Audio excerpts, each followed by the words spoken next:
Have you ever stopped to consider what makes some learning unforgettable and spark action, and why other presentations just kind of quietly fade? See, on today's show, we explore how engagement isn't created by talking at an audience, but by inviting them into a shared experience that builds real connection. And who better to learn from than the guy who's responsible for sharing YouTube's first viral science video? And we're talking about views in the billions. You ready? Let's go. The Presentation Whisperer. Real-world tips, expert insights, and proven strategies to make every presentation unforgettable. Now, here's your host, professional speaker, and best-selling author, Rob Chillis. Today's guest, Steve Spangler, is a best-selling author, two-time Emmy Award winner, and the host of the nationally syndicated television series DIY Sci, with videos on social media including Instagram, Facebook, TikTok, and YouTube grabbing more than 4.5 billion views. I can't get that number out of my head. I'm going to let him take it from here because he'll do a better job telling his journey than I will.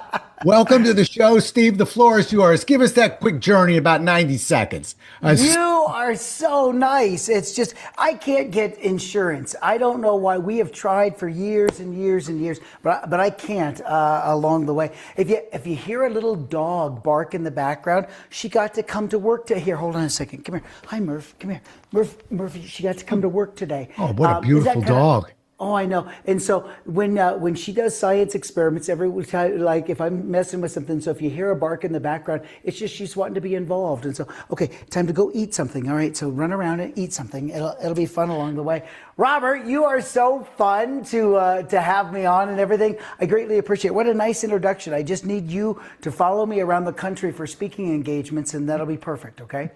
I'm your intro guy. I'll be your warm-up act. How's that? No, I'll be your warm-up, and because you're going to talk to him about presentation skills. You know what I love about today is that we do get to pull the curtain back just a little bit and kind of talk about presentation. So greatly appreciate that, and fun to be able to connect with your audience. Beautiful. You know, I'm right out of the gate. That 4.5 billion is just, I went to sleep with it and I woke up with it. That's a big number. How does a guy like Steve get that many views on social media? Here's what you just said. How does a guy who's not terribly attractive is talking to you from a kitchen get 4.5 billion views? All right. So part of that is that Mentos and Diet Coke, that's kind of what I'm known for.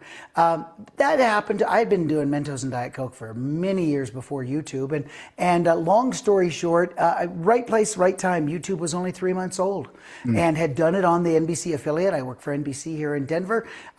Shut down the server kind of by accident, sent the link out to 200,000 people, and I got my body, I see how I cleaned it up, hauled in to an office there at the NBC affiliate in Denver, and they said, don't ever do that again. I go, the Mentos? And they go, no, don't send a link out to 200,000 people. Streaming is so expensive. They didn't even use the word streaming. Hosting a video, whatever it was. You remember? That's 2005, September of 2005. Wow. So you're right. It was very expensive back then. We shut down the Gannett server. That's the affiliate of all the stations, and we were owned by Gannett at the time. And so I didn't know what to do. So I just scraped the little video that I had done in the backyard with that news anchor, Kim Christensen. Whole story is in the new book called The Engagement Effect. And I went over to a computer, an open computer, and I had heard of something called, what is it called? Oh yeah, YouTube. And created an account, uploaded that video to YouTube, and that's how we started kind of our career on YouTube. Right place, right time. A lot of smart people, the people who are smarter than I am, kind of remind me, always put yourself in the way of opportunity. And that happened to be that way of opportunity. But man, we learned so much since then. I wish I could tell you that that's the reason for that many views, but we can talk about that down the road if you want to. That's even with an experiment that is just, as I say, an experiment in social media about how to post things. A 2-year experiment, we gained 1.7 billion views and another 1.5 million followers in a 2-year period of time, just because we responded and engaged to our audience in the way that they wanted to connect. Is that a shameless plug or what for the book? I know it Oh, is. shameless We'll talk plug. about I'm it holding the later. book up right over here. I've been Look looking at at it. It's a that. beautiful book. Love Oh, it. you're very, very nice. It's called The Engagement Effect. I've done a lot of science experiment books. That's kind of what I've known for, are these science experiments. But this is the first business leadership book. But before there, it's time to take a break. It's time for a soda. So if you don't mind, Robert, did you get a soda as well? I brought my soda. Yes. Oh, this is fantastic. And will you, now for those people who are not watching, we'll explain everything. But if you are watching, show that the can has not been opened. Has Nice not job, been not opened, folks. Good, good. And so now, Robert, if I asked you in just a second to open the can of soda, would you do that? Sure. Okay, so here, hold it out so the audience can see, and now shake it. I'm serious, just shake it. I got it. some equipment here. Get out of it. I'm serious. No, come on, give me a good shake. Come on, just really do it. All right, perfect. I'm shaking perfect. it good. I'm shaking it good, boss. Okay. So the can is shaken. If I asked you what's going to happen when you open the can of soda, everybody knows, except if you're a science teacher, I can tell you there are kids that don't know what's going to happen because we have sanitized science so much in schools that it's easier to show somebody a video than to. There are kids that don't know that when you shake up a can of soda, it explodes. That's called child abuse. We take those kids and put them in an abandoned field and give them a 6-pack of whatever, and just let them shake anything they want, and then, but you know it's going to explode because what's inside? Carbonation in air. Done. Carbon dioxide. You should not open up this can for the longest time. If you were to open the can right now, the reason it explodes is this. When you pour a soda into a clear glass, you see bubbles that form on the edges, right? You can picture that. Right. Well, those bubbles right now are forming on the inside of the can, and they're on the edges. When you release the pressure, those bubbles get big and force out all the liquid, especially the ones at the bottom. But watch this. Have you ever seen somebody say tap the top of the can? Yeah. I thought that's the go-to instructions. Yes, but it does nothing. We've been doing it for years. As a science teacher, I will tell you it does nothing. Some of you are like, he is a liar. So go ahead, Sparky. Head outside, shake your little can up, tap the top, and pop it open, and it will go everywhere. The bubbles are on the side. So look at this. You're going to snap the side of the can. Snap the sides of the can. Snap it. Snap it. Yeah, really snap. You're knocking the bubbles off and sending them to the top. Got it? So now you shouldn't open the can with as much shaking for you're doing at least an hour. Watch what you're going to do. Are you ready, Robert? Ready. Oh, stop it, Murphy. Stop it. That was not me barking, ladies and gentlemen. No. See, I told you, even she's excited about it. 3, 2, 1, pop it open. Bam. Just do it. Pop it. I popped it. I'm serious. There it is. And look at this, ladies and gentlemen. If you're on camera, look at that. The carbonation is still there. It will overflow. So I didn't get rid of the carbonation. I simply moved it from one place to the next. And now you know. Loved it. Okay, so stop there. Stop right there. Ready? So here's what I want you to know. A lot of things just happened. And what are we into? 7 minutes of the podcast, right? A lot of things from a presentation standpoint. If you don't mind, let me deconstruct everything from the dog forward. There's a reason the dog is here. She does come to the office sometimes, but I specifically brought her to the office for today.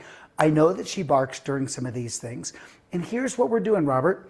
Your guests are so seasoned, such connoisseurs of podcasts, that they know what to expect. You're always going to do an intro. You're always going to give the bio. Probably going to hold up the book, tell people to buy it. I'm going to come on, say a couple things. So whatever I can do to disrupt that flow at the beginning works. For those of you who aren't watching this, my book caught on fire. So the first shot of me was I was opening up a book and the book's on fire. That's why there was a little chuckle with Robert. And the dog's like, uh-oh, we're into routine time, aren't we?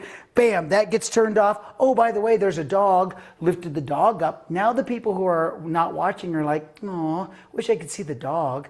The people who are watching are like, seriously, this is a business guy and he brought a dog? He has 4.5 billion views and he brought a dog. That's why. Because when you give people what they don't expect, they connect. And the last thing was, hey, before we get started, are you kidding me? We started a long time ago. Robert, do you have a can of soda? And that's where I started the whole thing. I didn't tell you ahead of time what you were going to do with it. I just said, would you please have a can of soda for the presentation? And now I did a little science experiment. You're going, this has nothing to do with 5 skills of presentation. And I'm going to look at you and go, it has everything to do with 5 skills of presentation. I just planted something that you will have for the rest of your life. If you're watching this, you will never, ever be able to watch somebody open a can of soda again by tapping the top and not remember this podcast at this time going, these guys said you tap the side of the can. Seriously, Margaret, shake up a can. I'm going to tap the side. So now all of a sudden, our message, Robert, got, as we would say in education, to the dinner table. I teach teachers all over the country. If it gets to the dinner table, you win. If what you taught was so transformational that the kids will talk about it at the dinner table, you know you've connected and engaged at the highest level. So that's just what happened at the beginning of our little presentation. I just wanted to get your audience's attention so maybe they'll listen for the next couple minutes. That was the technique. Wow. I just want to deconstruct one part of that. The dog was part of this presentation as well, or not an accident? No, and the dog barking. Yeah. Was the dog barking? No. The dog will bark all the time. Hey, Murphy, Daddy's doing science. What do you think? I'm going to shake it up. Do you want me to shake it up? I'm going to shake it. What do you think? That's how she does it. Okay, that's enough. She's seen a few experiments. She's done a couple along the way. But that's what's so fun is because people don't expect it. And I'm Ellen's science guy, right? So I'm the guy that does science on TV and the Mentos and whatever. People don't expect Steve Spangler to write a business book, but it took me 20 some years to write the business book. And I say that not because I sat there wanting to write it. I couldn't have written this book 20 years ago. I couldn't have written this book 5 years ago because of things that I've learned along the way. And so the engagement effect really is a book about what is it behind the scenes that makes people want to connect, engage, lean in, listen carefully, care intensely, right? And be driven to some sort of action. If we can figure that out with our customers, right, through the lens of a teacher, through the lens of a science teacher, it's very different than anything else that's out there right now. And it's one of the reasons why we've been successful, knock on wood, over the years, to be able to connect and engage with kids all over the country. Wow. Teachers and students, and I guess from the business side of it, we had an entire product company called Steve Spangler Science. You can still find our stuff in Target and those places. So really there's multiple levels of what you're seeing here. And thank goodness there's been just people who are smarter than I am to surround all that. But if your viewers are interested, they'll already start Googling Steve Spangler and they'll kind of go down a rabbit hole, I'll promise you, in the weirdest way. And that's the greatest thing that could ever happen from engagement. Yeah. You know what? It's interesting. You're in a studio that looks like a kitchen. And to me, I use a different term. I refer to this as kind of putting sauce on a presentation. It's like, look, anybody, I heard a chef say this one time. He tasted a meal. He said, this chicken is perfect. Couldn't do any better. That's the hero. That's the protein. That's the home run. But 75% of the meal is the sauce. He said, and your sauce is a little bit off. Steve, are a sauce man. You are basically putting seasoning and spice on a message. And, just all the activity, everything that you're showing to us. What do you think people typically do wrong right out of the gate? Because we're all trying to get that engagement, okay? And yet some are better than others. I know it's a negative way of getting into it, but what do you think some of the mistakes are that people make in getting in? Well, let's make sure that we define what the sandbox is. I'm going to define the sandbox as not virtual, but let's talk about real stage stuff. Is that okay? Can we talk stage? Yeah, right? Yeah. So, because I would assume that you're helping people with their stage presentation skills, correct? Yes. Got it. So, first of all, and what I'm sharing with you is really years of advice and wisdom that I've gotten. So when I say something to you, you need to know that part of that came from the wisdom of Patricia Fripp, who I know you've had on the show. Right. Part of that comes from the wisdom of Mark Scherenbrock, my gold standard, nicebike.com. Tim Gard, Scott McCain, Shep Hyken, Ford Sakes, all these people who are amazing. So please don't think that what I'm giving you is completely original material. But I think out of the shoots, if I can disrupt what's going to happen from the very beginning, when I say disrupt, I'm saying it in a good way, not a bad way, just to throw you off a little bit. Ladies and gentlemen, please welcome our speaker. And they have this long introduction. You know, many people will write something in their introduction. He is a CEO and does this and enjoys long walks on the beach. Ha, ha, ha. Please welcome Steve Spangler. Well, if you could do a little bit more than that. So you're going to get some stuff in that bio, but when I step up on stage, it's got to happen before that point. And so my book catches on fire here for Zoom. My book catches on fire on stage. So when I step on stage with a book that looks like it's just a notebook that I'm going to go up with, and he's doing the introduction, 2 seconds before they say, welcome, Steve Spangler, I've already stepped on stage, which seems a little weird. Book's on fire. People are like, what's going on here? And I'm in. I always try to use the person who's introducing me. Say something about the introducer.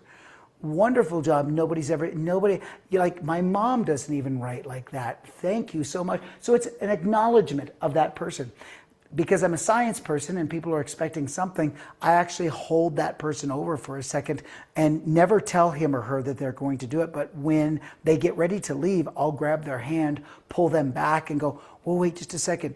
Could you help me for 1 second? I'm scared to death. And I say it in a soft voice, but of course the microphone picks it up. 50 people, 5,000 people, they can hear it, right? I'll go, I'm scared to death. Would you stay with me for 1 second? And everybody's like, what is going on? And immediately it sets, would you help me for one thing? And then we're off into doing our piece. Yeah. Yeah. It's just something, I'm not saying that it has to be a trick. Engagement is not a trick. If you're writing anything down, it's not a trick. It's not a strategy. There's not 5 strategies of engagement. For goodness sakes, engagement is not raising your hand. If I hear another speaker who says, I have so much engagement in my presentation, our people raise their hands.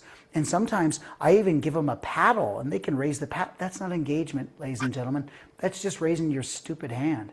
Right. Engagement is something else. Engagement is when you see that audience put away the world for a second and lean in. When they lean in, you know, Robert, they're at a different level, right? Yeah. Something you've done, something you've said brings them into that different level. So I would say at the very beginning, whatever I can do at the beginning to just let them know this is going to be different. And let me just give you something for those of you that don't want to catch stuff on fire, that don't screw around. Yeah, let me jump in for a second. That's where my question was going to go, because yeah, you believe me, you got my attention. What's interesting is you're way back. You are back into the introduction of the speaker. And Steve, I happen to believe that's one of the clumsiest moves that's made in professional speaking. Not that the pro isn't ready, but somebody has downloaded something they found on the internet, a bio, they're reading it like it's a eulogy, and we come up there not even liking ourselves by the time we take that stage. Well, that's our own fault, Rob. Mm-hmm. Is it Rob or Robert? Do you prefer Rob? Stay with Rob. I like Rob better. Thank you. I like Rob. Rob, so here's the rookie move. You can always tell a rookie because they've allowed the person to write the intro. I didn't allow you to write today's intro. I gave you today's intro. Right. And because this wasn't the presentation where I'm stepping on stage and now I'm interacting with the 1,500 people, I'll let you do whatever you want. You're a pro. But most people are not. And so Carly, who's my manager, will say to that person, hey, I'm sending you Steve's introduction. Listen, it's really important that you read it word for word. And the reason why is because this intro gets him into the very first part. If you don't set him up for success, it's going to take him a couple minutes of hard work to try to get the audience turned around. So please read it right as it says. It makes your life easy. It makes his life easy. It's not that long. Ready, set, go. That's it. They're going to say exactly, because they are going to try to be funny. Many of them are, and comedy is hard. So don't try. Just read the stupid introduction. It is exactly what I need to be able to step on stage and to deliver what they're asking me to deliver. They're spending a lot of money for me to be there, for you to be there, for people who are listening. The speakers are expensive. Set us up for success. And still, I'll get somebody who's like, hey, I wrote something special for you, and I now have to be the bad guy to go, hey, could you just read what I wrote you? Because it's just going to help me out, man. Otherwise, and sometimes 90% of the time it works, and 10% of the time you have to shoot at the hip, and hopefully you can get into it. Right. So well, you and I were lined up on this, Steve, because I'd like to correct a little bit of history. I told you to send me that bio, and I told you I wanted short. I wanted about 7 words. I want about 3 bullets. And little did we know we were speaking the same language right then and there. Because what you sent me, which is what you wanted to send, was exactly what I wanted on this end, which I'm wrestling 95% of my guests to get me out of this big boxy paragraph. I actually, because I tell my introducers, listen, just read 4 words and say, he'll do a better job at this than I will. And just hand it to me so I can get going. And if you noticed, I read your bullets. I said, he'll do a better job than me, which is my way of saying, get out of the way of the speaker. Okay. Right. And let them do their thing. But it's a very set them up for move. some success. I mean, you've got to set them up. And if we've both done our job, and as a speaker, if I'm done my job, we call it in the book the blue glow effect. The blue glow effect I thought was a bad thing for a long time until Carly has been with me for a long time as my manager and my agent. And so she's able to speak the language of the client because she's been to probably, what would you say, Carly, 1,500, 2,000 presentations? A lot. She's at this one, so off camera, she's at this one, just making sure things are okay, and Steve's on track and making sure things are good. She says, I got off stage and I go, did you see the phones come out? I wasn't 15 minutes and the stupid phones are out with everybody on their dumb LinkedIn. And she goes, they weren't on LinkedIn. They were searching, they could have been on LinkedIn, but they were searching you. She said, our website was all over the place. Instagram by far was the winner. There were some people on Facebook, and she says, as I looked from the back of the audience, what would you say, maybe 500 people, she goes, they're all kind of like, well, who is this? What is this about? She didn't know what they're saying, but honestly, if you're at that point where you've engaged that audience and they're like, I got to find out what this person's really all about, and they're starting to search you secretly, no QR code, that's a stunt. None of this tick-a-talk, talk-a-dot, or whatever that's called. I ain't playing that game. Survey my audience. Let them go organically. That is the metric for a speaker, where I told you for a teacher, if it gets to the table, you win. If they pull out their phone and want to know about Rob while you're speaking, it means they've engaged at a different level. If you weren't very good, they wouldn't care in the first place. They don't need you in their search. Right? Yeah. All of a sudden they're trying to figure out. So I would say the last thing as we're talking about the setup is this. Mark Scherenbrock taught me this so many years ago. Again, nicebike.com is Mark Scherenbrock, my gold standard. He taught me that every presentation needs a promise. And the promise is, hey, in the next couple minutes that we're going to spend, we're going to talk about this, this, and this. And today we're going to talk about presentation skills.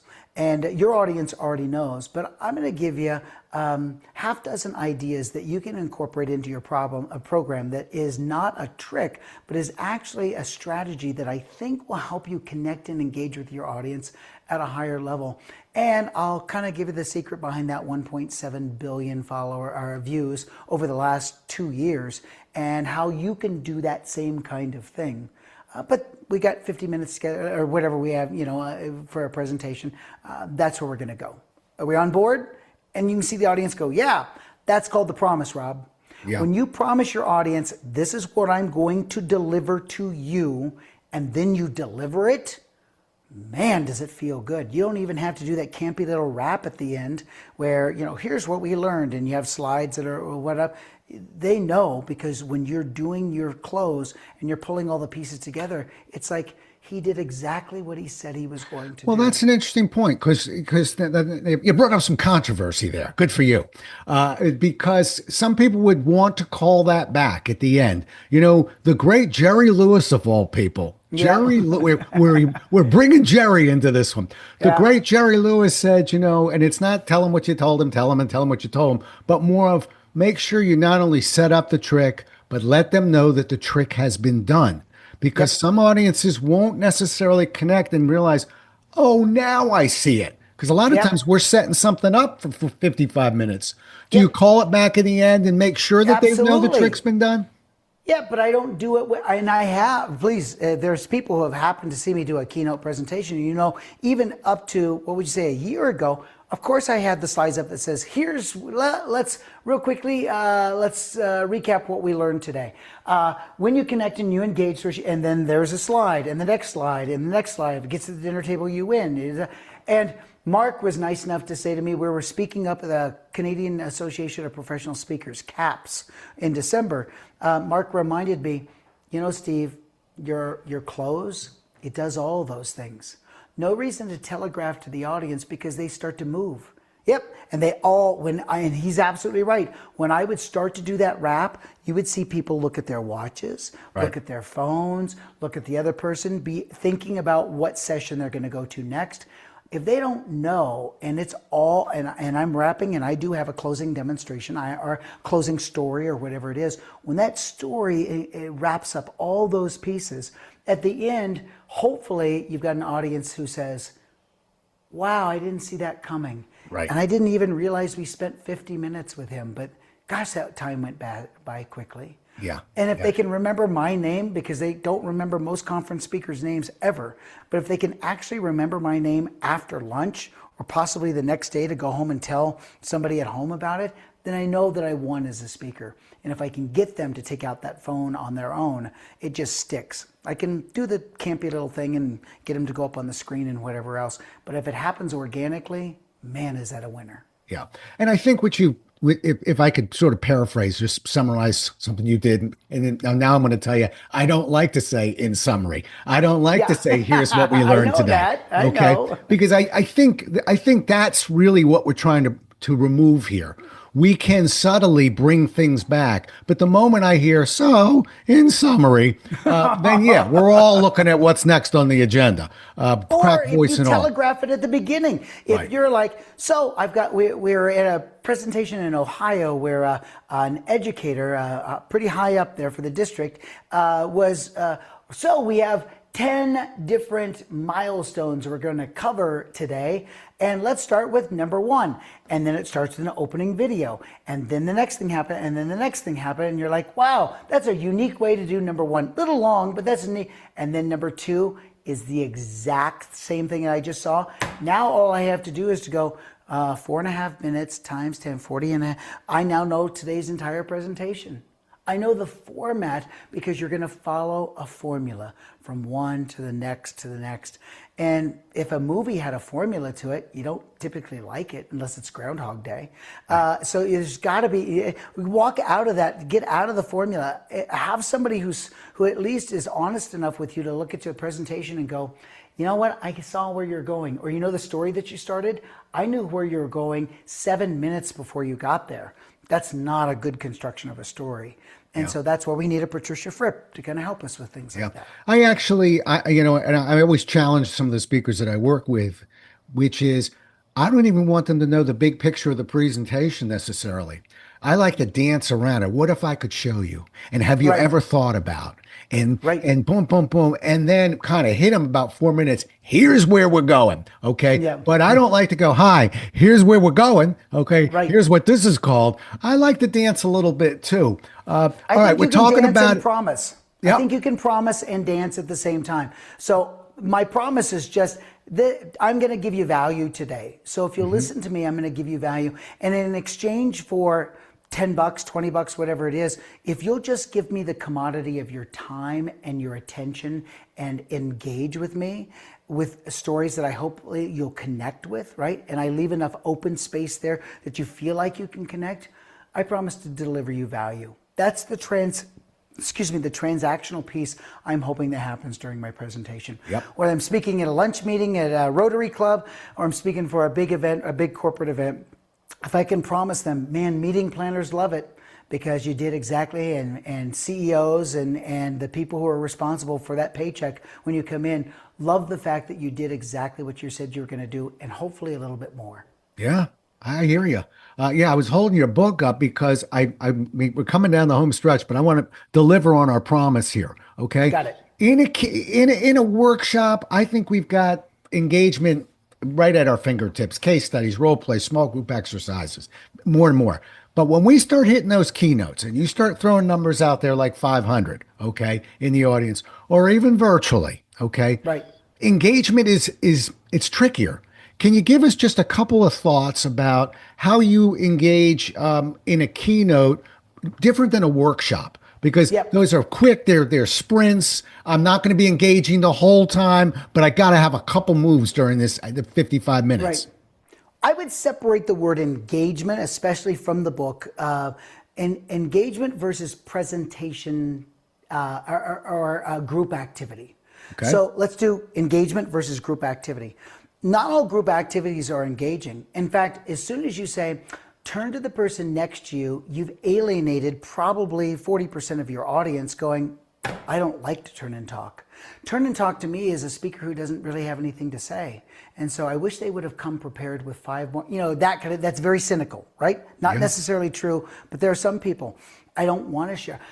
Would you stand up and find a partner? Now you've alienated 80% of the people because it's like, I do not want to go find a partner. And now I'm not saying it's not a good activity at the end. So those are activities. And if I'm with if Carly is booking me for a presentation, she might, if we have a full day workshop, she's going to say, we send in a box of manipulatives that Steve will be using during the entire workshop to make it hands-on.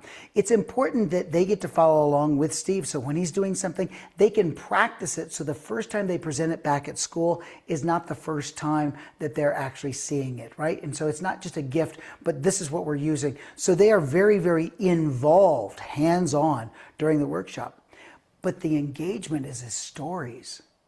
Steve is really engaged, or whatever it might be. Rob is so engaging with the way he connects with his audience. His stories are about the audience, not about himself. And that's just the hallmark of a great speaker.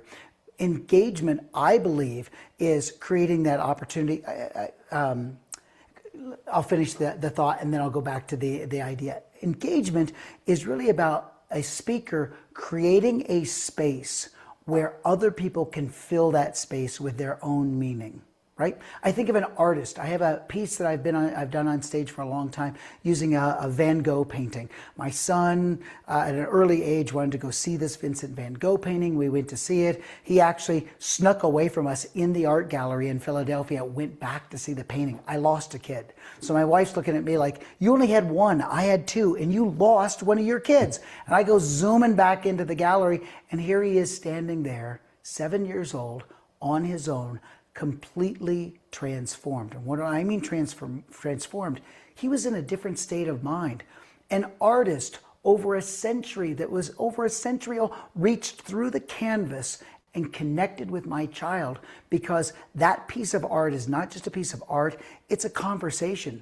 It's Van Gogh looking at the world and saying, this is how I see the world today. It's big, it's messy, it's bold, there's big brush strokes there, whatever it might, but it changes as your perspective changes. And my kid came back to see it. And a docent who had heard the story at a presentation years ago came to me and said, it's not uncommon for people to come back and see sunflowers over and over and over again in the same visit, because it speaks to them differently when they walk back. And that's engagement. It's not a performance. It's not a da-da-da-da-da-da. If you're thinking engagement, then that's kind of like that 101 level, you know? But if you're really thinking about engagement, what you've done is you've created an open space for our audience to fill with their own meaning, to connect and to engage, to lean in, and to really be driven to some sort of action. If at the end of your program, people come up to you and they don't just say, Rob, best speaker I've ever seen, and you go, oh, thanks very much, and you're on to the next person, that was of no value at all. When somebody goes, hey, really enjoyed today, You know what? You made me think differently because if somebody comes up and says, "Nice job, Steve," I'll always say, "Really? What spoke to you?" And I can tell whether or not I really connected with that person. Because if they go, "Oh, the whole presentation, loved it," and they walk on, I didn't do my job. But if they go, "You know what? The part that you talked about feigning ignorance, I didn't understand that. I thought that that was a sign of weakness, but man, that strategy is a really great thing for me to increase engagement." Bingo. Buy a book at the back of the room. You know what I mean? It's that kind of thing where it's the invitation to curiosity. Got and it. I think it works. All right. So Well, I well. appreciate you sort of separating that too. I'm always, that the goal for a lot of the speakers and people who are listening are, how do we get their interest? How do we hold that interest? How do we sustain that interest? And so for me, a keynote or a virtual, I'm looking at analogies. I'm looking at stories. I'm looking at Yes. a case study. I'm looking at physical movement into the Yep. audience. There's many ways to sustain interest, and we can throw humor in there if you want, but I almost don't even want Only to if you add it want to to. be only if you want to be hired back again. So yeah, just only throw humor in if you want to connect and be hired again, right? A little piece of it. A little piece of it. Here's weird, but Steve and Rob are going to differ on this one. Yeah. I'd love to say that, but I'd like to, when I coach people, not everybody's funny. My That's job is true. to make them interesting. Okay. And I so like that. what if there are 40 ways to sustain interest and one of them is humor? If it Yep. doesn't come naturally, does that mean they can't play in the sandbox? Of course not. So Right. humor, if it I agree. works, but don't panic because there's so many other things we can do that will hold Right. an audience and get them what you just said, which is not just the best speaker, but here are the things I'm going to change. It really spoke to me. I'll never forget what you did just there. So Right. yeah, I back off humor just a little because not everybody's got that gift. Well, I will give you I'll concede the point. I'll concede the point. I can tell you as a member of the National Speakers Association, it's the hottest topic, and it has been for the 26 years that I've been in that association. Everybody wants to know, how can I be more funny? How can I be more funny? And you're right, trying to be funny can sometimes be a barrier to an audience connecting. But just that, not humor in the standpoint of a joke, but just that lightheartedness, just some little kind of piece that makes an audience chuckle just a little bit, to know that you're a human being. When something happens, to acknowledge it, something in the glasses are clinking, a waiter drops a tray, something like that, to at least have some line to acknowledge this is kind of what's going on. It just shows you you're a human being. But I'll concede the point. Well, I I'm going like to it, tell you Rob. a secret. So nobody listen. I'm just talking to Steve right now. Got it. The secret is this. Once you take the pressure off somebody and say, don't worry about humor, then we tend to find that they actually are funny. It's just a drier sense of humor. It's a different I like sense it. of humor. Yep. And what we're trying to do is just get at that natural, whatever that natural ability is, because nobody does you better than you. Okay. Got it. So we just keep them in your own skin. All right. Last question for you, and I'll let you go. sir. If somebody listening right now, we're going to leave with one idea, one thought, something they're going to leave with and plug in. That question, I love the way you did that, which was somebody comes up, this is something you'd want to hear that they took from our conversation here. Give me one thing that you wish they would pull from our talk today. If you are wanting to be a professional speaker, or you are a professional speaker, I think there, as Naomi Rhodey would say, there's a privilege to the platform. And when you stand on that platform, you've been given this opportunity to connect and hopefully maybe engage with an audience in a way that very few people on the planet are ever given. Treat it with that respect, with the preparation that's needed for that. Understanding it's not just a wing it. Those speakers that are like, I didn't prepare anything, I'm just going to let the words flow through me, doesn't seem to work, because the greatest marketing that a speaker could ever do is a great presentation on stage. Because when you hit a home run on stage and it connects, and people walk away going, you know what, I'm going to think differently because of the time that we spent together. That's the best recommendation you could ever imagine. To have somebody come up going, listen, you need to speak to my wife's, she's the CEO of this, and their people need to hear you. Or I can hardly wait to go back home and share. Or with my sales team, I'm going to use this strategy with my sales team. When they can give you that, it just means that you have used the privilege of the platform correctly. You've treated it the way it is. It's, as Mark Scherenbrock would say, it's not a gig. We don't do gigs. Musicians do gigs. This is a speaking event. This is a presentation that we were invited to do. We're going to spend that time on stage and hopefully provide them with a lot more value than they ever thought that they were going to get before you started. Leave the campsite a little better than you found it, right, Mark? I love that. It's so well said, Steve. Really. It's funny. I 40 years of this, I can tell you that I can't hit a home run every time. I'm swinging the bat hard. I'm trying, but I can look you in the eye and tell you I never showed up and didn't give them every ounce of energy and enthusiasm that I had in the tank, and wrap that around the homework that we do, etc. And knowing that, I sleep very well at night. I do just fine flying home, because we put it all out there for the audience. We control what we can control. But I love where we can always get better too. There's the presentation you gave, the presentation you wanted to give. And typically that's the presentation I dream about that night, but it helps me become a better speaker.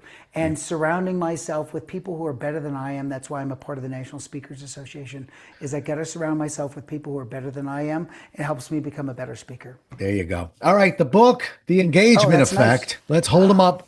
All right. I love that. That's so fun. I like it. We're going to look for that book. We're going to write a review on that book. We're going to take care of that book. You're terrific. It's funny. We spent about 15 minutes a month or two ago kind of getting ourselves just introduced to each other. And I knew this was going to be fun. And you did not disappoint, my friend. How do people get a hold of you? SteveSpangler.com. So if they just are online, I'm at Steve Spangler, one word, on all social, or at least almost all social. But if they simply go to SteveSpangler.com, you'll be able to connect that way. If there's something that you need from the presentation, or you want a signed book that's not on Amazon or whatever, just go to SteveSpangler.com. We'll connect with you. If Carly can help you with an upcoming engagement or something that you're thinking about that I can help you with, she would love to connect with you as well. Good. Fantastic. Well, I'm very grateful to have had the time to meet you, talk to you, learn from you, shake up my soda, not ruin all my equipment here. I'm still sweating. Cheers. And but thanks so much for being on the show, Steve. Really. Thank you so much. What a joy. Thanks. You bet. Well, we'll do it again as well as we can next time, everybody. Although that's going to be tough. Until then, stay safe. Thanks so much for listening. If you enjoyed today's show, please follow, rate, and review on Apple, Spotify, or wherever you listen. For more resources and to connect with Rob, visit thepresentationwhisperer.com.